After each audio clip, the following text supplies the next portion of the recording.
O X é para fazer a vida das pessoas mais fácil, mas as pessoas que vão usar, não o programador, tá, gente?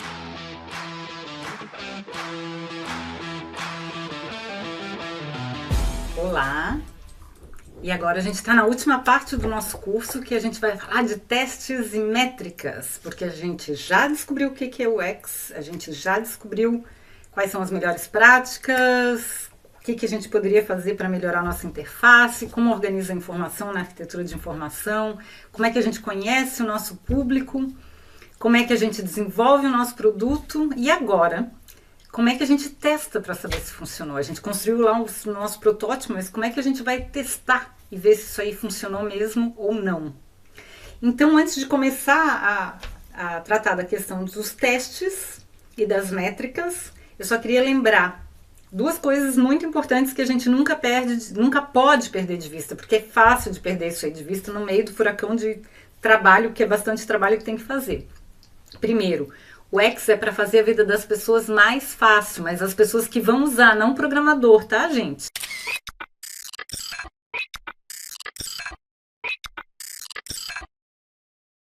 Porque às vezes a gente quer fazer o jeito que é mais fácil de programar e de implementar, mas a UX é para facilitar a vida de quem está usando o aplicativo. E sem testar, não tem como saber. Tem que testar. Não tem como. Que mais? Números não são métricas. Às vezes você faz um monte de questionários. Esses dias eu recebi um questionário. Você pode colaborar com a minha pesquisa? Gente, tinha 50 perguntas, várias repetidas. Não sei como a pessoa ia compilar aquele negócio.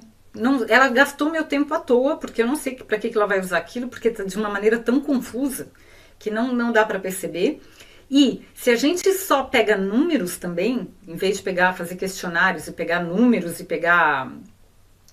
3 pessoas conseguiram fazer a função apertando 2 botões e 10 pessoas apertaram 3 botões. Se você não sabe o que isso significa, não adianta esse monte de números.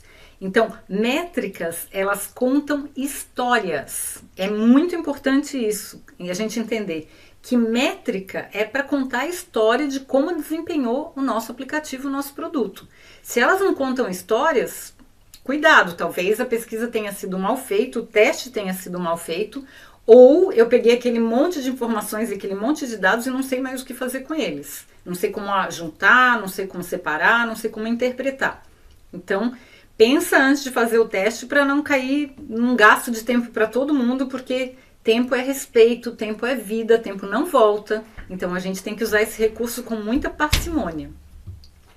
Que mais? Então, as histórias que as métricas nos contam, elas geram insights e ajudam a gente a tomar decisões. Então eu fico olhando para aquele monte de informações, que nem esse moço está olhando para esses cartazes, e está tentando tomar uma decisão onde é que eu vou, porque são muitos eventos, são muitas coisas que vão acontecer e eu preciso tomar decisões.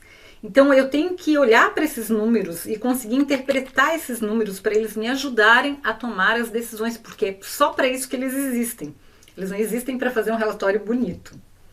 Então o que a gente vai medir exatamente? Então a gente tem uma medida, que é um termo que se usa muito em UX, que se chama KPI, que é a Key Performance Indicators. São os indicadores de performance chaves, os mais importantes. E eles podem ser de 2 tipos.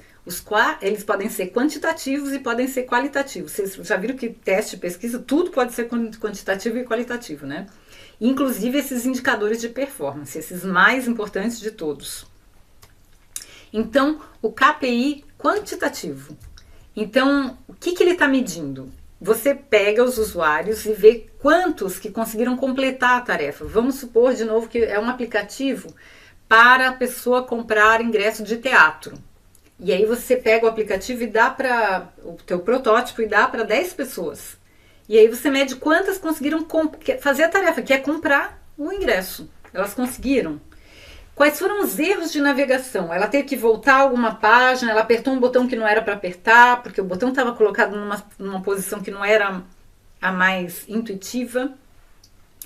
E as correções também por ordem de urgência, porque com essas dicas dos erros de navegação e se os usuários conseguiram ou não completar a tarefa, eu consigo saber o que eu tenho que corrigir mais urgentemente, porque pode causar problemas. A gente já teve vários casos de aplicativos de compra e venda de produtos que tinham um preço errado lá e causou prejuízo bem grande, né? Então, ter alguma crítica com relação aos preços, ter um range para eu conseguir colocar para evitar erros. Como eu disse, seres humanos cometem erros e a gente tem que prever esses erros, inclusive na hora de testar.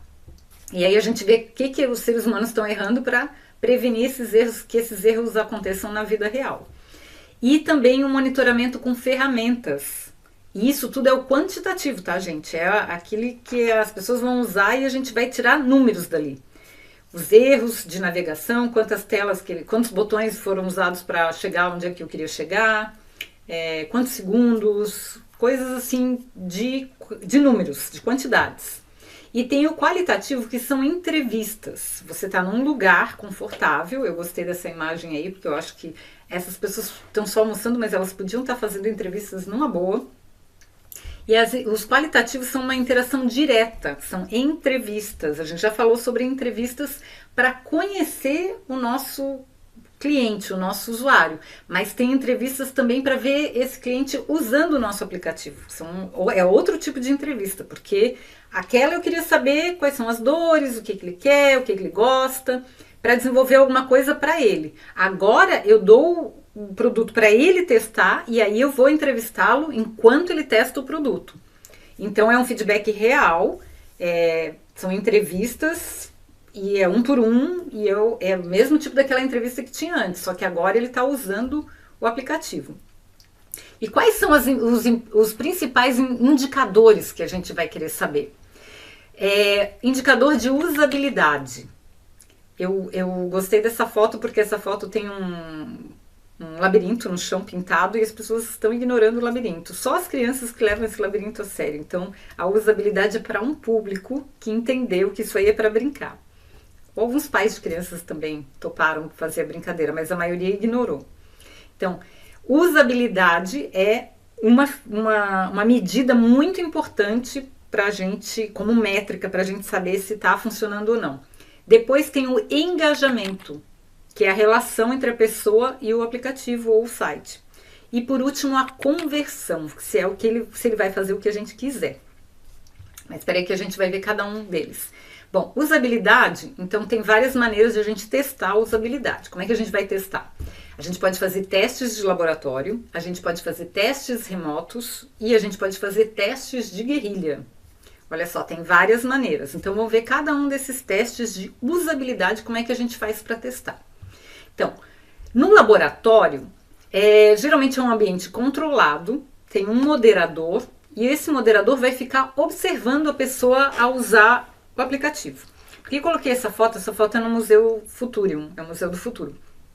Então é um aplicativo que é um teste que a pessoa chega na frente desse telão, tem uma câmera e aí a pessoa olha para a câmera e a foto dela é transformada no estilo de um pintor famoso. Nesse caso é aquele pintor japonês que agora eu não me lembro o nome, que é um quadro muito, muito famoso da onda. E ele pegou o estilo, a inteligência artificial pegou o estilo desse quadro e fez a foto da pessoa, ou a imagem, o vídeo da pessoa que está olhando para a câmera ficar no mesmo estilo. Eu acho que tinha um aplicativo que chamava... tinha um aplicativo que eu me lembro que fazia isso, que ele transformava uma foto em vários estilos de pintura. Era o Prisma. O Prisma fazia isso. Usando inteligência artificial, que é um teste. Por que eu coloquei essa imagem? Porque é um teste de laboratório, ele é feito assim mesmo. A pessoa está usando o aplicativo e tem alguém observando a maneira como ela usa esse aplicativo. As caras que ela faz, qual é a motivação dela, se ela está com cara de chateada, se ela parece sem paciência, se ela fica feliz quando ela vê aquilo acontecer. Então, é um ambiente controlado porque a pessoa está usando o aplicativo, mas tem alguém olhando para ela enquanto ela usa. E esse é o teste de laboratório. Depois tem os testes remotos, onde cada pessoa está na sua casa com seu gato. Esse é o Haroldo, que era um gato que eu tinha, tadinho, já se foi desse mundo, porque faz muito tempo essa foto. Muitos, muitos, muitos anos, mais de 20 anos. Mas aí a pessoa está na sua casa, no seu ambiente, trabalhando no que ela Tá no seu conforto, e aí ela vai usar aquele aplicativo ou aquele site. E a avaliação vai ser feita remotamente, porque nesse caso não tem moderador. É mais barato porque você pode fazer em escala, porque é só você mandar um link para a pessoa e a pessoa vai testar lá da casa dela, do trabalho, de onde ela estiver. É um teste só quantitativo, porque eu não consigo pegar muitas informações a respeito disso, né? E as informações, as sessões são gravadas. Você tem mecanismos para gravar a cara que a pessoa fez, você grava os movimentos do mouse da pessoa, enfim. E tem um teste que se chama Teste R, que é o teste remoto, que é das ferramentas mais utilizadas para fazer teste remoto. No final eu vou colocar uma referência, se vocês quiserem usar ou saber mais a respeito dessa ferramenta, vai ter um link lá no final para vocês poderem saber mais, porque aqui a gente não vai ter tempo de explorar muito isso aí. E mais, usabilidade, tem aquele teste de laboratório, tem o teste remoto e tem o de guerrilha. O teste de guerrilha é híbrido. O que acontece? São protótipos mais crus, e aí eu vou lá num lugar onde a galera lá, que é o meu público de interesse, tá craudiado lá, o lugar cheio de gente que é potencial para o meu público, um pátio de museu, um pátio de universidade, uma festa, enfim, onde tem uma aglomeração. Hoje em dia é mais difícil, né? Ter aglomeração de pessoas, ou pessoas passam por um shopping ou por algum lugar, e eu pego as pessoas que estão passando e peço para elas fazerem um teste. Isso é muito comum em shopping, tá, gente? Muito comum mesmo, que é onde os consumidores, que é o perfil da maioria dos produtos, está circulando.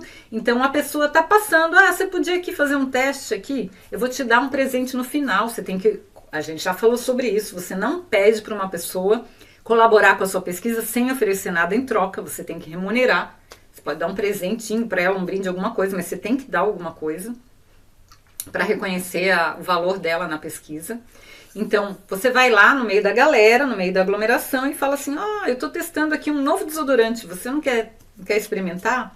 Eu estou testando aqui um novo batom, eu estou testando aqui um aplicativo para você descobrir festas que são muito mais legais do que as outras festas, enfim. E aí você pede para a pessoa testar, e não precisa ser já o programa, pode ser um protótipo com diferentes graus de sofisticação que a gente viu.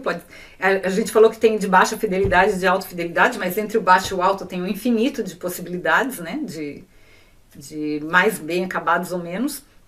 E geralmente a gente usa nos estágios iniciais esse tipo de teste. E em espaços públicos, como eu falei, shopping, escola, uma festa, uma rua, onde passa um monte de gente, enfim. Esse é o chamado teste de usabilidade de guerrilha, que é uma possibilidade que a gente pode considerar também. Geralmente, quando são estudantes numa universidade desenvolvendo algum produto, eles usam a própria universidade para testar com os colegas, dependendo do produto, se o público for parecido com esses que ele tem acesso, né? Importante, tá, gente? Testar o teste antes. Parece redundante, mas é verdade. Você vai aplicar alguma coisa, testa antes com colegas que sejam bem críticos, aquele mais chato que pode existir, que põe um defeito em tudo, testa com aquele, porque é aquele que é bom. Aí ele vai achar um monte de defeitos, você vai corrigir os defeitos antes de colocar na roda, porque aí você vai gastar muito tempo e desperdiçar, queimar cartucho à toa se você não testa, se não vai com um negócio redondinho para colocar na rua. Então testa bastante antes de colocar na rua. E, como eu disse, remunera os participantes, gente. Põe lá, dá um brinde, paga em dinheiro, sei lá, faz alguma coisa, dá um voucher, um vale alguma coisa, mas não deixa de remunerar os participantes, isso é muito importante. O pessoal tem mania de ir em rede social, o pessoal participa aqui da minha pesquisa. Gente, as pessoas têm coisas para fazer, elas têm tempo. Claro que você, de boa vontade, vai ajudar um colega, alguma coisa, mas isso restringe muito o público. É uma maneira muito preguiçosa você ir numa rede social e colocar um questionário e pedir para as pessoas responderem. Isso é só para dizer que não fez a pesquisa, mas é uma maneira preguiçosa de fazer pesquisa, tá, gente? Preciso dizer isso. A gente tem que pensar em maneiras mais realistas e mais significativas, porque geralmente a gente cai na história do viés da confirmação quando a gente testa as pessoas que a gente já conhece e a gente já sabe o que elas vão responder. Aí a teste é mentira, é só para confirmar o que eu já achava. Não é um teste de verdade. E aí a gente tem um framework, que é uma estrutura de pesquisa, de testes, que se chama HURT, porque quem inventou, obviamente, foram americanos que adoram essas siglas, né? Porque HURT é coração em inglês. E aí foram duas empresas, o Google Ventures e a Digital Telepathy, horrível, não sei pronunciar isso. E aí essas duas empresas, elas desenvolveram esse framework e é um guia para métricas de UX. Vamos ver que guia, que métricas são essas, esse framework. Então, HURT, que é coração, HURT. A primeira letra significa happiness, que é felicidade. Então, as atitudes que dão satisfação para a pessoa, que deixam a pessoa feliz. Engagement, que é o E, que é o engajamento, é o número de vezes que a pessoa interage com o produto. Então, isso é uma métrica importante. Adoption, que é a adoção, que são os novos usuários e por que eles estão adotando esse aplicativo, essa ferramenta que você desenvolveu. Retention, que é a retenção, é a frequência com que eles retornam ao seu aplicativo. E o T, que na verdade devia ser S, mas eles aí não ia caber na palavra, né? Deu uma forçadinha bem para forçar a amizade, esse T, que é o Task Success. Devia ser só Success, mas ia estragar a sigla. Que é, na verdade, a eficácia, a eficiência e a taxa de erros que esse aplicativo está dando. Então, a gente pode medir por isso aí, mas vamos ver cada um deles. E os tipos de métricas podem ser também de 3 tipos. Descritivas, que ajudam a contar o que aconteceu. Então, essas métricas geralmente são mais subjetivas. As métricas de percepção, que é como os clientes percebem o produto, e as métricas de resultado, que são o que os clientes fizeram e o que eles esperam fazer. Então, são descritivas, de percepção e de resultados. Agora vamos ver coisas práticas mesmo, exemplos práticos. Tem um site, eu tenho um grupo no Medium que chama TestR, que depois eu deixei aqui o link no final, na última página, que ele fala só sobre pesquisa, métricas e testes de usabilidade, que eu acho muito útil para vocês consultarem, porque tem muitos artigos muito bons. E eu peguei de um artigo que tinha lá, eu peguei alguns testes que eles fizeram no final de 2018, no começo de 2019. Entre pessoas que eram designers de UX, e aí pegaram desenvolvedores e fizeram uma pesquisa com esses desenvolvedores. Então, eles perguntam para esses desenvolvedores que tipo de teste de usabilidade que eles fizeram. Então, a maior parte dos respondentes fez testes agendados presenciais. Então, ou é entrevista ou é aquela que tem um monitor, que é alguém observando. Testes informais com colegas de trabalho, quase todo mundo faz também. Testes agendados remotos, que é aquele que a gente viu que cada um faz na sua casa e você tem lá uma ferramenta para medir.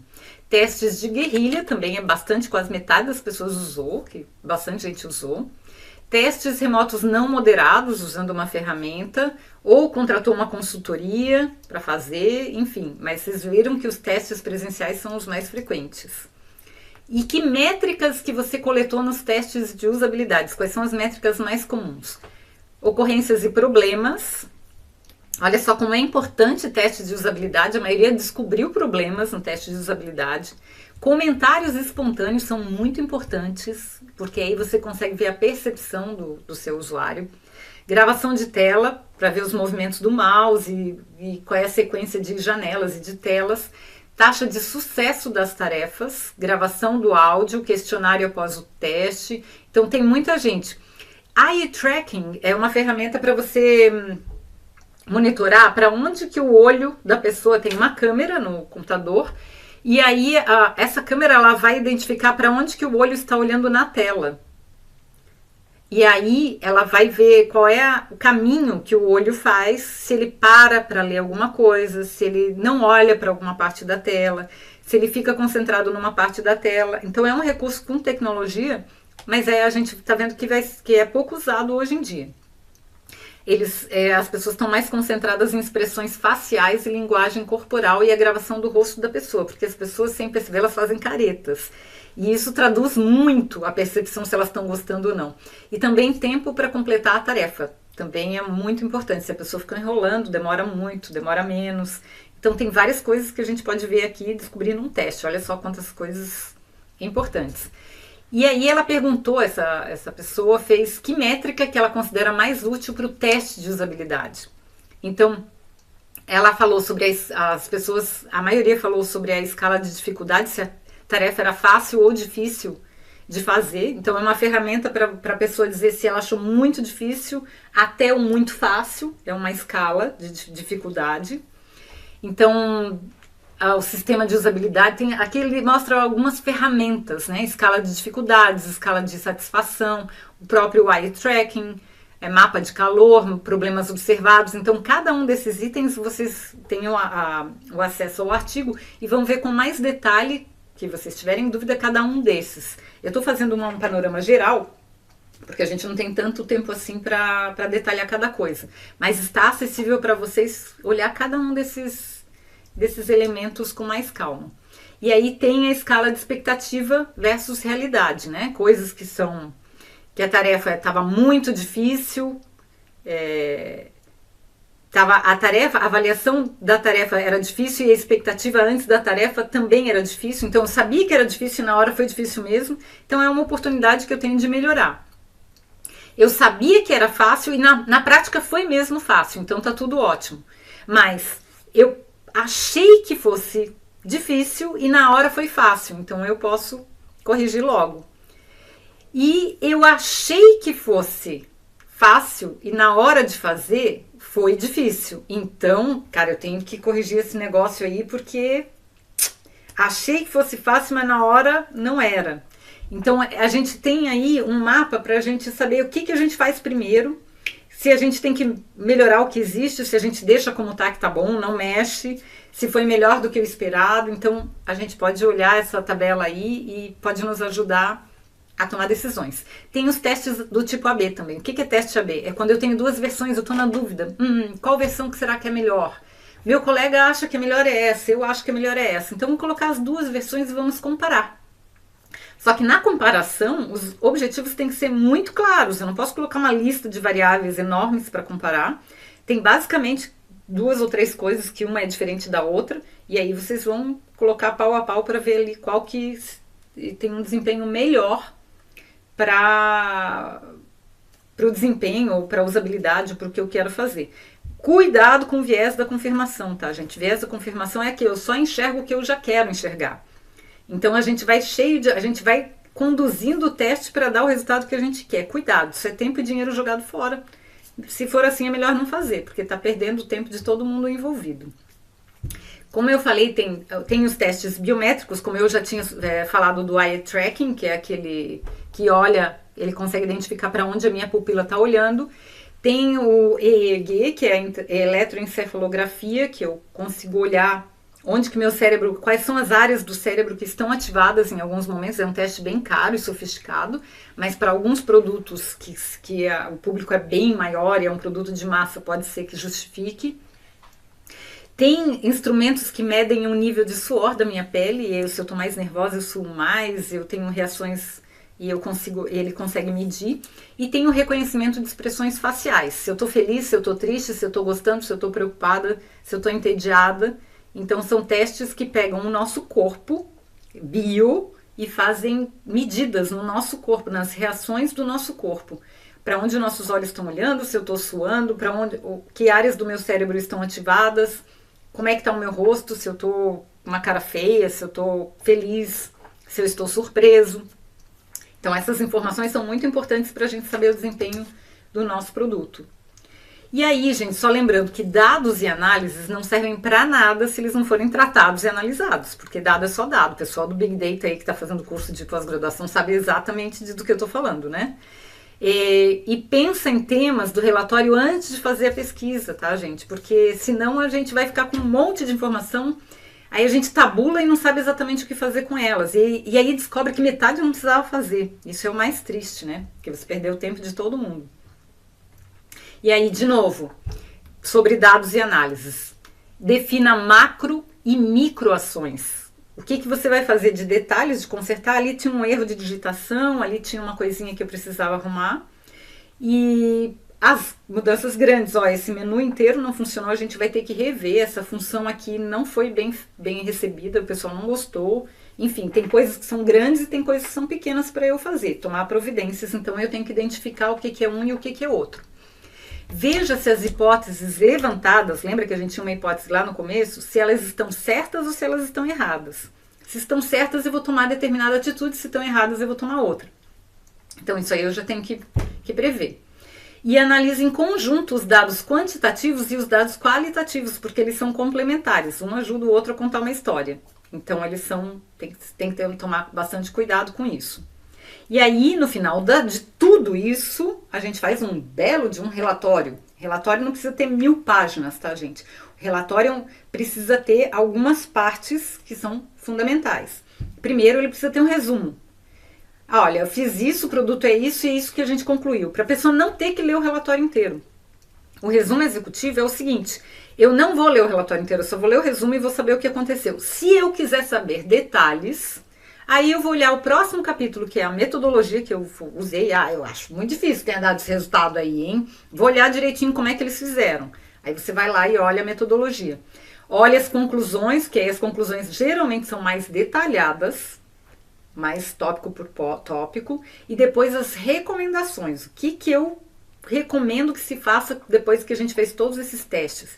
Eu recomendo que essa área seja refeita, essa área seja mantida, essa área tenha mais destaque e se insira mais essa função aqui que a gente não tinha pensado antes, mas que as pessoas pediram. Enfim, quais são as recomendações, ou seja, que ações você vai tomar com base nesse documento? O que você recomenda? Tá bom, gente? Aqui são os links que eu falei para vocês de material muito bom a respeito de UX, que são em português. Eu tive o trabalho de escolher, porque eu não sei se todos conseguem ler em inglês. Eu sei que eu dei outras referências que são em inglês. Infelizmente, algumas não existem mesmo em português. Algumas sim, outras não. Mas com esse material aqui, pelo menos da parte de testes e métricas, esses materiais aqui são em português e eles são muito bons, excelentes, tá? Eu preciso dizer que no Brasil a gente é muito melhor de UX do que na Alemanha, porque olha, gente, o pessoal da Alemanha é ruim demais. Nossa, para comprar um ticket de metrô é muito complicado. Assim, eles têm um jeito de pensar que é diferente. Então, em termos de UX, todo mundo reclama. Até os próprios alemães reclamam, porque eles têm problema na terra da Bauhaus, quem diria, né? Mas o problema que eu vejo é a arquitetura da informação, que é complicada, bem complicada. Talvez seja por causa do problema da língua, não sei. Mas o Brasil eu vejo que tem trabalhos muito bons em UX. E essas referências são excelentes, são muito boas e eu recomendo que vocês procurem artigos que estejam aí nesses endereços, porque eles são bem valiosos. Bom, gente, por último, eu espero que vocês tenham gostado. Eu me coloco à disposição de novo. Como eu disse, eu sou a única Lígia Facione do mundo, então é muito fácil de me achar em qualquer rede social. E me coloco à disposição de vocês. Espero que tenha sido momentos proveitosos, que tenham acrescentado ao conhecimento de vocês e que seja útil para o desenvolvimento do trabalho final de vocês e para o trabalho que vocês escolheram fazer, para a profissão de vocês. Tá bom, gente? Espero que vocês consigam, depois desse curso, proporcionar experiências maravilhosas para os usuários de vocês e comecem a observar o mundo. Como é que estão as interfaces do mundo? Como é que as empresas estão projetando experiências para nós? Tá bom, gente? Muito obrigada pela oportunidade, muito obrigada por toda a equipe da PUC Paraná e eu espero vê-los em outras oportunidades. Tchau!